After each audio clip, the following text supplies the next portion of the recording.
And joining us now on the Payless Liquors Hotline, and probably the best story in sports here so far in this basketball season locally, and that is the fever that, not the fever, the WNBA team, but the fever that is rising about Indiana women's basketball. Ranked number 2 in the country now and coming off of a sellout game at Assembly Hall. The Big Ten champions all alone, as a matter of fact, and their head coach, Teri Moren, joins us on the program. Coach, first off, congratulations on what is a dream season so far and still work left to do, I realize. Well, good morning. Yes, a lot of work to be done still, but, it's been an incredible run with incredible people. So really proud of what we've been able to accomplish, but, we still have our sights set on other things. Well, I want to begin with this, and I certainly realize that, right? I mean, you're 26-1. Everything has gone well, clearly, but I want you to put into, for our listeners, Coach, kind of your mindset of, you've coached, you're Indiana through and through. I mean, you're from Seymour. You coached at UIndy. You've coached at Indiana State. You Purdue. I mean, every school literally you've touched, but to stand there on the sidelines, and at some point, did you have the moment of epiphany of looking up into the balconies of Assembly Hall and seeing them filled and think to yourself, we have done it? Yeah, I think as I've gotten older, I've learned to appreciate, more of those moments. I think when you're young and you're always chasing the next win, you forget, to really pause for a couple seconds and just sort of look around because you're always thinking about what's next. But, as I mentioned, as I've gotten older, I've tried to be more mindful of those moments where I can look around and see what we've created here and see the buzz about Indiana women's basketball.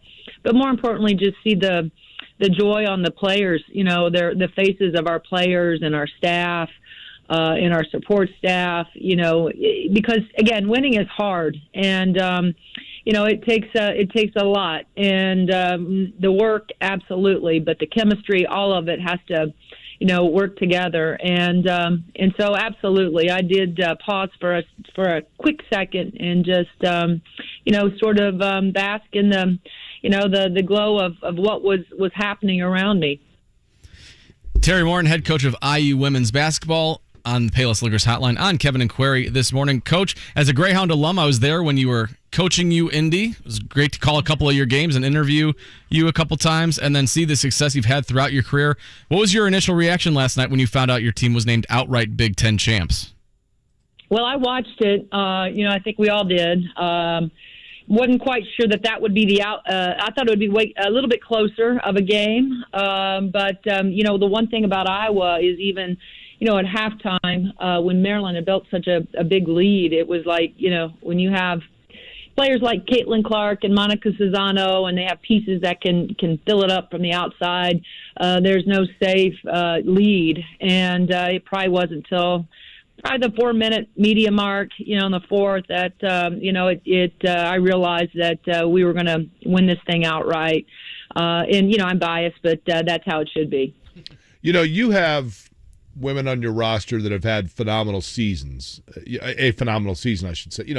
Mackenzie Holmes is having a great year, obviously, right? You've had multiple players in different games, Grace Berger, that step up and have great performances. But I wanted to ask you about this. Sydney Parrish was, a number 1 recruit, goes out to Oregon, comes back and transfers to Indiana, and one might think statistically isn't necessarily a focal point, but has been an integral part and has bought into what it is that you're doing. Does that say more about her in terms of her adapting to the role that you have for her, or her teammates for being able to allow her to adapt to that and mix in so well with this group?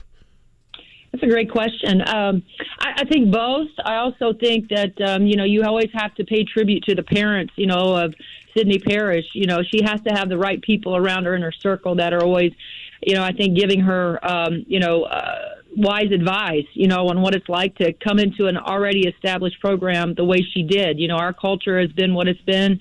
since we've built this thing. And you're right. She's walking into a team that already has All-American caliber players in Grace Berger and Mackenzie Holmes. But I'll say this, the thing that Sid was terrific at was really just kind of finding her way. She didn't try to step on toes. She didn't try to push her voice. And that's the thing about Sid. Sid has a big personality. Sid has a very high IQ. But she did pick and choose, right? When she was, she, in terms of using her voice at the right moments. And I think our players, were, I wouldn't say surprised, but, they've been, very grateful the way she has approached, this team and being a part of it. And she has been a terrific teammate, to all of them. And she has no doubt, been a big part of, why we've been able to have our success because, it takes everybody, it takes, people, just not accepting their role, but starring in their role. And, Sid has been one of those kids for us for sure. This is the anniversary today, 43 years ago, of the Miracle on Ice. I'm assuming, Coach, that you've seen the movie Miracle. Maybe that's an unfair assumption, but no, I have. Okay, yes. so in that movie, there's the famous scene where Herb Brooks is making them skate after practice, and finally Michael Ruzioni just steps up and says, I play for the United States of America. And Herb Brooks is like, okay, like my job is done here, right? I've gotten through to them. Was there a moment with this group that happened? Was there an epiphanal moment where you said to yourself, we're going to be pretty good? Oh, wow.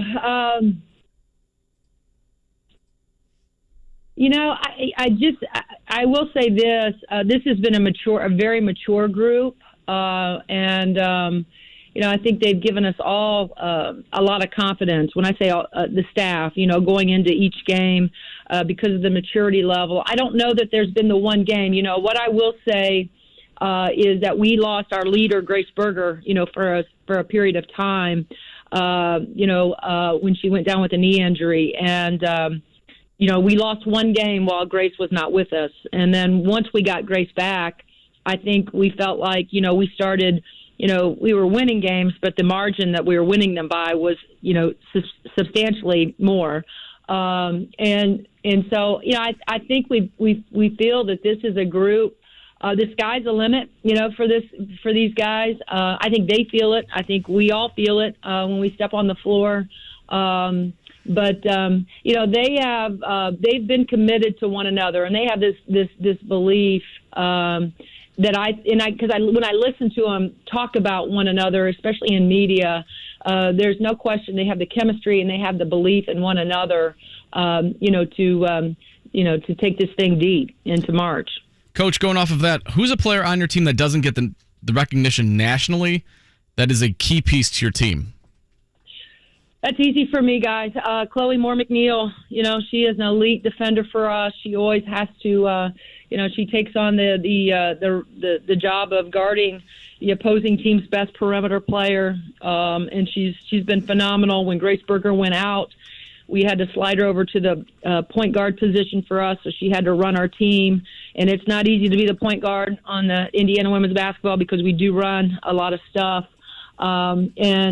She just, without blinking, just moved right over and took over, our basketball team for the period that Grace was out. And, she's just been, somebody that, I think our local media and especially our fans, I think they recognize as being such an integral part of our success. But, she certainly goes under the radar. She's a great story. She's the kid that didn't play as a freshman very much, got spot minutes as a sophomore, but sat over there on the sideline and was patient and kept coming in and doing the work, just kept getting a little bit better to her junior year where she's a starter for us now. Day and age where kids don't get their way, they leave. Chloe wasn't that kid. She understood the process. She understood the commitment that it was going to take. She has a great father that wasn't going to allow her to give in, and just kept pushing her, knowing that the big picture was that she was sooner or later going to be a big part of what we're doing. And sure enough, we're not where we're at without Chloe.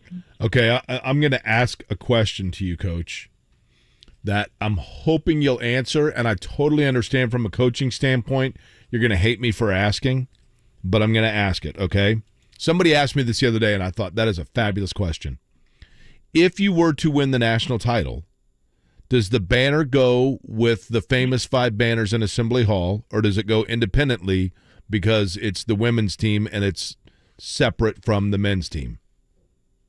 Well, that's a great question, but that's completely above my pay grade. I would have no idea how to answer The answer that. is wherever they want to put it, right? I mean, like if you want to hang, I'd hang it from the scoreboard right in the middle of the floor, right? They can hang it wherever they would like, but I know this. Scott Dolson has been terrific to me and our program and our staff, and huge supporter of us. And so I know this. It will be appropriate wherever they decide to hang it. So. We would love nothing more than for that to be a topic in their meeting. Good problem to have. That's right. It is a good problem to have. Are there bad matchups for you guys? I mean, is there a team that you look at and you think to yourself when you're looking over things and you say, boy, somebody that can do X can give me fits? Or are you pretty comfortable that you guys can cover any base? Well, I think you're always. I mean, you look at what happened last night. Maryland is in Iowa. I mean, Iowa scores so easily, and last night, they had a really difficult time scoring the ball. And so I don't know. I'm sure they're, on nights where, and we all have them. It's an imperfect game. So, you just hope that, your defense can sustain you, and even if it's going to be a low-scoring game, you can score enough points to get to the finish line. But, that's the only concern that you have. I think we're pretty sound defensively. I have a great staff, and we prepare well, and our kids are very, very serious when it comes to game planning and how we're going to beat teams. And so they typically can execute on that side of the ball pretty well. But we need the ball to go in the hoop also to put points on the board. So, those are two things that have to happen. But, we've been able to do that. We've had to win ugly at times, and we've also won, pretty. But, it's just all part of the game, and you just hope that, like I said, you can score enough points. But I will say this, we are very strong when it comes defensively, and I'm not saying superior. I just think that we make people work, and if we can continue to do that, then we'll position ourselves, in a really good way, I think. As the brand of Indiana women's basketball has grown here, which is a huge kudos. I mean, it's like I said, number 2 in the country. Obviously, you're selling out Assembly Hall. As the profile has risen.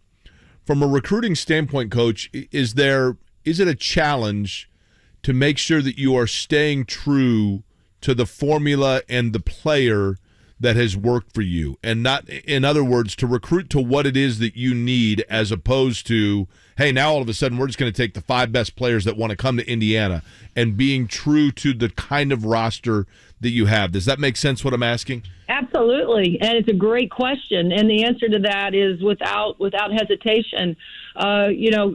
We will never sacrifice what we're about. We're to the point now where we feel like we can recruit players that fit us. We don't have to fit them, and we have built this thing on our hard work, our sort of blue collar mentality, character always above talent. And we want to coach good kids. We don't have, the drama. We don't have our kids on social trying to get, likes and platforms and all that stuff. I mean, we do the same thing every day. We're pretty vanilla. We come in and we're going to have every one of those guys are going to be in before practice or stay after practice and get extra reps in. That we've built great habits in terms of work habits. We found the unselfish kid. If you're going to come to Indiana, you're going to have to be about we and not me. And you can quickly figure that out by the questions they ask in the recruiting process when they're sitting in your office, and the parents and their questions. And trust me, guys, when I tell you, we have, even though this is, the year we're having, we've had success in the past. And we've also done this. We've had to tell kids no, because they just don't fit Indiana, and they don't fit our staff. And that's the most important thing to me. I want to coach players that I can walk in every day and know that they're going to give me their best, but they're also going to be good kids, high character. They're going to do the right things on and off the floor. They're going to be serious about their academics. As long as they have that work ethic, there's no doubt that, our group the player development piece is something that we're very passionate about. Our kids, you just got to look at the statistics. Our kids get better year in and year out. Now, if you grow up in Seymour, does that mean that by the time you're like 16, you've heard Mellencamp enough for a lifetime? I mean, that would be the case, right? No, not at all. He came to Bloomington. Well, I'll say this. He came to Bloomington, 2 weeks ago? He's there a lot, right? Well, he is, but he actually played, over at the auditorium. Right. He played on the Sunday night. We were at Purdue, so I was able to go to the show on Monday night, and it was unbelievable. Can you believe this? I've never seen him. I've Well, never seen him in concert. Can you believe that? I know, and I'm born and raised here. That's like I should have my Hoosier card revoked. Wow, you should. I will say this: I was curious to what he would play. I was worried that he was going to play a lot of his new stuff. Not that his new stuff's not unbelievable. No, I know. But, he surprised me and played a lot of almost. I don't know if it just happened or. He played every one of my favorites. Okay, what's your favorite Mellencamp song? Well, I have a lot of them. So Small Towns, certainly Jack and Diane, Paper and Fire, Cherry Bomb. Okay. Underrated? Yeah, check it out. Check it out. Check it out is underrated. Yes. Paper and Fire is also. So when we do Hoosier Hysteria here at the beginning of the school, the beginning of the year to kick off basketball season, I always come out, all of our kids get to come out to their own song. And so for 9 years, I've come out to a Mellencamp song. And I've come out to check it out at least 2 or 3 times because it's probably ranks up there as my favorite. But last year I came out to Paper and Fire, which I love as well. How about Authority Song? Authority Song's another good one.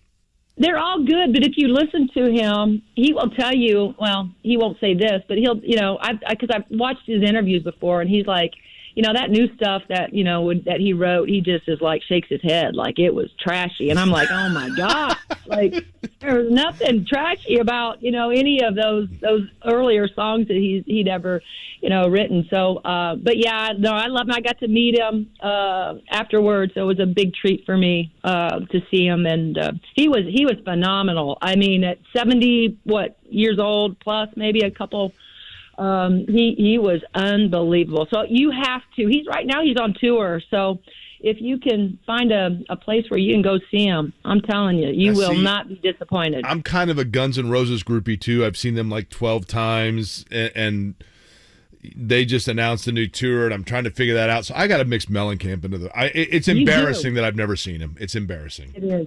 And this would be a great opportunity for you to go see him because it's one of those concerts where you stand up with the oldies, but then you sit down with the new ones because it's a mixture of the two. It's not like it's like going to be like a Guns N' Roses concert where you're standing on your feet for 2.5 hours. Well, people stand up next to me and they claim that they're standing with the oldies. That's the problem now, right? I mean that's trust me, that's how it goes. Coach, last one for me. The last game of the season is until Sunday when you take on Iowa. You beat them earlier this month. How do you keep the team focused after a week between games and not looking ahead to the Big Ten tournament? Oh, again, I have to go back to the leadership that we have. Grace Berger is one of the all-time most competitive players that I will ever have the opportunity to coach, and so this group is we took Monday off yesterday. We practiced, and this is a great week for us to sort of catch our breath because we played 3 games in 7 days, and but they want to finish the job, and finishing the job means all the way to the end, and Sunday will be the end of the big, our conference season, and then a new season starts for us. And so we break up at, in seasons, preseason, in season, postseason, the Big Ten tournament, and then it'll be NCAA season. So, this is a team that, tries to check off all the boxes, and they got one more box to check, and that's beating Iowa on Sunday. Well, Coach, I've got friends, I went to IU. I've got friends whose kids now are at IU. And their kids have loved going to the women's basketball games. They've taken to it. They love it. They're excited by it. And I think there are a lot of people pulling for you guys. So we certainly appreciate the time this morning. I know it's busy. And enjoy going and listening to Mellencamp, too, when you can. Thanks. You need to get to a concert. All okay? right. I'll do it. We'll get there. I appreciate it, Coach. Thanks, Coach. All right. Take care, guys. Thank you.